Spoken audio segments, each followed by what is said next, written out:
تو رسول اللہ صلی اللہ علیہ وآلہ وسلم کے یہ 4 پھول ہیں جو روشن ہے، جن کی مہک پوری کائنات میں پھیلی ہے اور پھیلتی جا رہی ہے اور پھیلتی رہے گی قیامت تک۔ اسی طرح ان کا چرچا بلند و بالا ہوتا رہے گا۔ ان چاروں نے اپنی اپنی قربانی لجپال نبی صلی اللہ علیہ وسلم کی پاک بارگاہ میں پیش کی۔ یہ وہ پھول ہے کہ جو عام مصنوعی نہیں، یہ وہ پھول ہے جو لجپال نبی صلی اللہ علیہ وسلم کے جسم عطر مبارک کے پسینے سے بنائے گئے۔ تو پھر ان کی مہک پوری کائنات میں کیوں نہ پھیلے گی؟ تو پتہ یہ چلتا ہے کہ جو یہ 4 پھول ہیں، ان 4 پھولوں کی عظمت، شان، مقام، رفعت، بلندی اعلیٰ ہے، اور ان کو 4 کو ماننے والا ہی ٹھیک ہے جو ان 4 میں سے ایک کو مانے، 3 پھولوں کو نہ مانے، یعنی کہ صدیق کو مانے، عمر کو نہ مانے، عمر کو مانے، علی کو نہ مانے،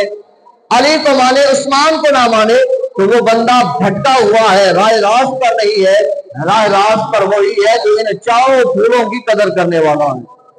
جو ان 4 پھولوں کو اپنے سروں پر، اپنے ماتھوں پر، اپنے سینوں میں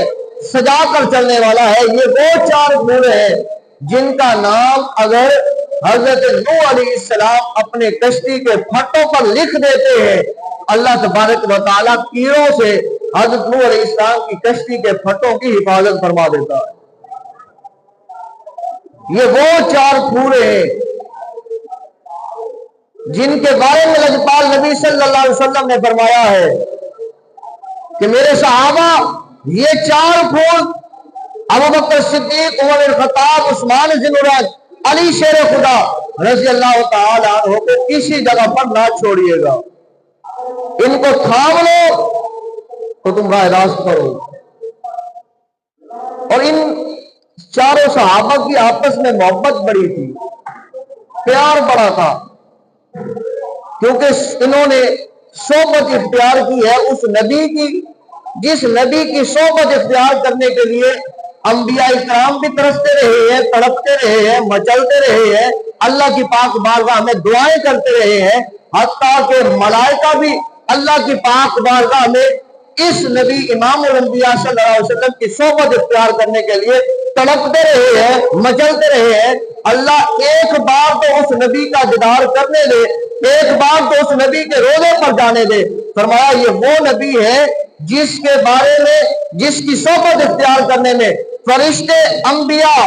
سارے تڑپتے رہے، لیکن یہ 4 صحابہ کو اللہ نے شان یہ عطا فرمائی ہے کہ یہ ساتھ رہے ہیں۔